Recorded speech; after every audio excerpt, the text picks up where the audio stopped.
Good day, ma'am. I am Ardis Joy Salas and I'm your student nurse for today, and I will be doing the assessment of the head and neck. And before I enter your room, I already washed my hands. Can I sit beside you? So, okay, ma'am, this time I will be asking questions are related to your head and neck. So, first, do you have any facial pain? No. So, do you have any difficulty moving your head or neck? Wala man. Have you noticed any lumps or lesions on your head or neck? Wala po. Have you experienced any dizziness, lightheadedness, spinning sensation, blurred vision, or loss of consciousness? Wala. Have you noticed a change in the texture of your skin, hair, or nails? Wala. Have you had any weakness or numbness in your face, arm, or legs, or on the either side of your body? Wala. So, this time, ma'am, past health history na ta. So, describe in previous head and neck problems kung naamang gani. Gikan sa trauma, injury, or... Wala. Have you ever undergone radiation therapy for a problem in your neck region? Wala. So, this time, ma'am, family history na ta. Do you find that you have headaches when you take of the following medications? Kanang inom kag tambal, nabay response or kaning reaction, mag-headache ka, Maglabad akong ulo, din may inukong tambal. kanang gikan ka og inom og tambal. Wala. Is there a history of head and neck cancer in your family? Wala. Is there a history of migraine headaches in your family? Wala po. The some lifestyle and health practices na ta, ma'am. So, do you smoke or chew tobacco? No. Do you use alcohol? Do you use alcohol or recreational drugs? Describe the type used and how much. Recreational kaning alcohol. Occasional. Do you use alcohol or recreational drugs kanang mga hinimo lang ba? Kaning mga Wala. So, when you wear a helmet when riding a horse, bicycle, motorcycle, or open sports vehicle, kaning gawear ba ka og helmet? Wala. Kung mag-bicycle ka, dili ka gawear. And this time, in what kinds of recreational activity do you participate? Volleyball. Okay. What is your typical posture when relaxing during sleep and when working? Side lying. Side lying. Have any problems with your head or neck interfered with your relationships with others or role in the role you occupy at home or work?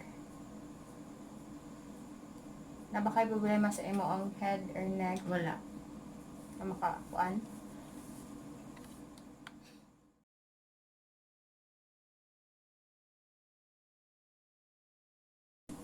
Okay, ma'am, so this time I will be collecting objective data. And first, I have gathered my equipment, the stethoscope, I have the gloves, and then the glass of water. And this time, mag-demonstrate ko sa imo and mag-explain ko sa procedure sa kaning head and neck. And I have already washed my hands before I do this procedure. This time, ma'am, pwede ka mo atubang sa kuha. Okay, so move na gamay, ma'am. And mag-inspect ko sa size sa imong head, and then sa shape, sa imong facial appearance, and configuration and involuntary movement. So far, wala man ko nakita sa imo wala man involuntary movements or any signs of abnormalities. This time, I will be wearing my gloves.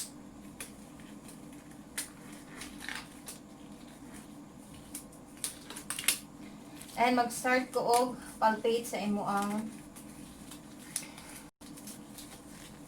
ulo. So I can see the consistency. So, ulan siya anaon ha. Okay. Kaya naman, wala man siya yung mga kuan. Walay lumps, wala kayo mga bukol na rin, ma'am. Okay. And then face, third is, akong mag-inspect ko sa face symmetry, features, movement of expression, and skin condition. Wala man kayo mga skin condition. Pwede ka mo kuan, ma'am. Ako lang tanawan ang imo ang kaning facial feature. Pwede ka mo chew. Chew. Imong baba. Tana lang. Ayun, hangad, ma'am. Tanawan sa pot. Straight. Look straight. Smile daw, ma'am. Smile. Then sad. Okay. And then this time, magpalpate ko sa imo ang temporal artery for tenderness and elasticity. So, dari ako ipalpate mo dari. Okay. And then, palpate the temporomandibular joint or TMJ for a range of motion, swelling and tenderness or crepitation by placing index fingers over the TM and palpating the joint as the patient opens and closes his or her mouth. So, dari. So, ma'am, pwede ka mo open and close imong mouth, ma'am? Sige pa. Isa pa. Open and close. Sige. Sige pa. Okay. And this time, inspection. Mag-inspect ko sa imo ang neck. Ayaw lang upuan, ma'am, hangad. Ano lang. I'll be inspecting your neck. Kung neutral na ba. Alam, tanaw lang. Okay. Wala man siya kuan. Wala man siya lumps. Parihara sila. And then, inspect movement of thyroid and cricoid cartilage and thyroid glands by having a client swallow a small sip of water. So, kani ma'am, inom ang tubig, ma'am. Inom tubig gamay, sip of water gamay. Tula. Okay, because isa pa, ma'am, isa pa. Okay, thank you. And then, I'll be inspecting your cervical vertebrae. Ana, ma'am. Ana daw. Dungo. I-ana yun. Dungo dyan. Okay, then next, mag-inspect ko sa neck range of motion. So, kuan, ma'am. Ana daw yung ulo, ma'am. Balik sa normal. Balik sa normal din. Look, side to side. Ana, side by side. Sige pa. Okay, dayon kaning i-ana imong ulo, ma'am.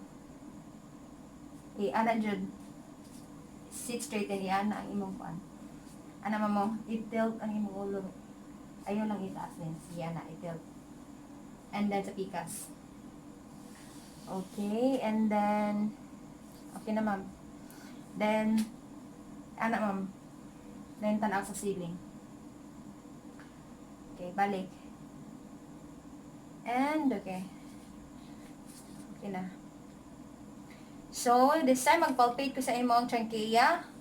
Akong i-place ang ako ang finger sa imong sternal notch, which is the redapita center.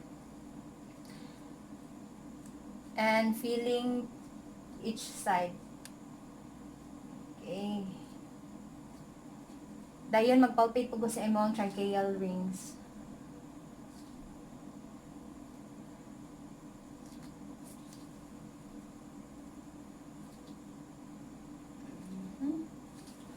Okay. So, okay, this time, ma'am, I'll be palpating your thyroid gland. So, pwede ka mo tanaw sa imo ang right. Dali, ma'am, tanaw sa right. And, ako ni feel dari imong trachea. Tulon daw, ma'am, tulon. Okay, isa pa.